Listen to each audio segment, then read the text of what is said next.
बस हाउस। नागपुर नाम के शहर में सुंदर नाम का गणित का अध्यापक रहता था। वो अपने विद्यार्थियों से बहुत प्यार करता था। विद्यार्थी अमीर हो या गरीब, सबको समान रूप से देखता था। सारे शहर में ये बात मशहूर था कि सुंदर गणित अच्छा पढ़ाता था।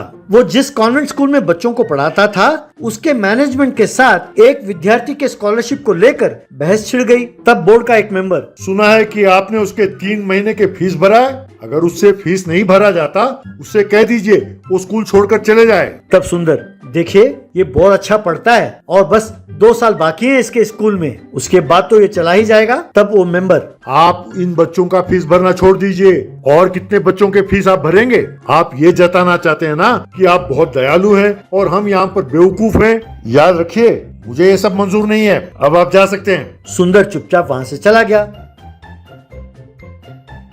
लेकिन उस मेंबर ने इस बात को अपने दिल पर ले लिया और उन्होंने सुंदर को नौकरी से हटा दिया। इतना ही नहीं, अपने पद का फायदा उठाकर उसने सुंदर को और कहीं भी नौकरी करने नहीं दिया। नतीजा ये हुआ कि सुंदर अपने घर का भी किराया नहीं दे पाया। एक दिन घर का मालिक विश्वा वहाँ आया और सुंदर से, देखो सुंदर, मेरा भी एक मध्यवर्ती परिवार है। रिटायर होने पर जो पैसे मिले उससे मैंने ये घर बनाया। इस घर के किराए से ही मेरा घर चलता है। तुमने 3 साल से घर का किराया नहीं दिया। मैं तुम्हारी परेशानी जानता हूँ, इसीलिए इतने दिन मैं भी चुप रहा। अब आगे तुम्हारी मर्जी, घर खाली करते हो या किराया देते हो, सोच लो। सुंदर, आप अच्छे हैं, इसीलिए मेरे परेशानी को समझते हुए 3 सालों से आपने किराया नहीं मांगा। अब मैं आपको और तकलीफ नहीं देना चाहता। मैं घर खाली करता हूँ। सुंदर ने अगले ही दिन अपने घर खाली किया और गांव के बाहर एक मंदिर के पास पेड़ के नीचे जा बैठा। इस बात की खबर सुंदर जिस स्कूल में काम करता था, उस स्कूल के बस ड्राइवर तक पहुंची। वो सुंदर से आ मिला और, ये क्या सर, आप कैसे ठाठ से रहते थे, आज आपका ये हाल हो गया।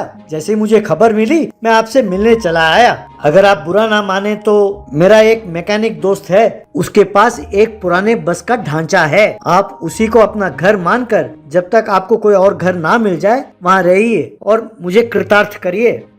ये सुनकर सुंदर की आंखें भर आईं। उसकी दिलदारी को देखकर मन ही मन उसको प्रणाम किया। सुंदर मान गया।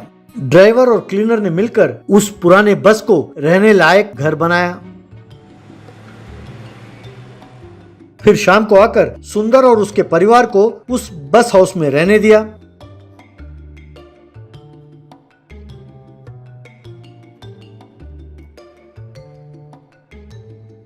तब से सुंदर अपने पत्नी, बेटे और बेटी के साथ उस बस हाउस में ही रहने लगा। उस बस हाउस के सामने वाले जमीन पर सुंदर बच्चों को पढ़ाता था। उसके पास जो बच्चे पढ़ते थे, उनके माँ बाप सुंदर की आर्थिक मदद करते थे। उन बच्चों में एक लड़का स्टेट फर्स्ट आया। तब मीडिया वालों ने उस लड़के का इंटरव्यू लिया। तब उस लड़के ने कहा कि स्टेट फर्स्ट आने का श्रेय मेरे सुंदर मास्टर को जाता है। इस तरह सुंदर का नाम सारे राज्य में फैल गया। मीडिया में सुंदर के बारे में और उसके बस हाउस के बारे में चर्चा होने लगी। राज्य के मुख्यमंत्री ने टीचर्स डे के दिन सुंदर को बुलाया और उसका सम्मान सत्कार किया और विद्या शाखा में उच्च पद देकर उसको गौरवान्वित किया। इस तरह सब सुंदर टीचर का सम्मान करने लगे।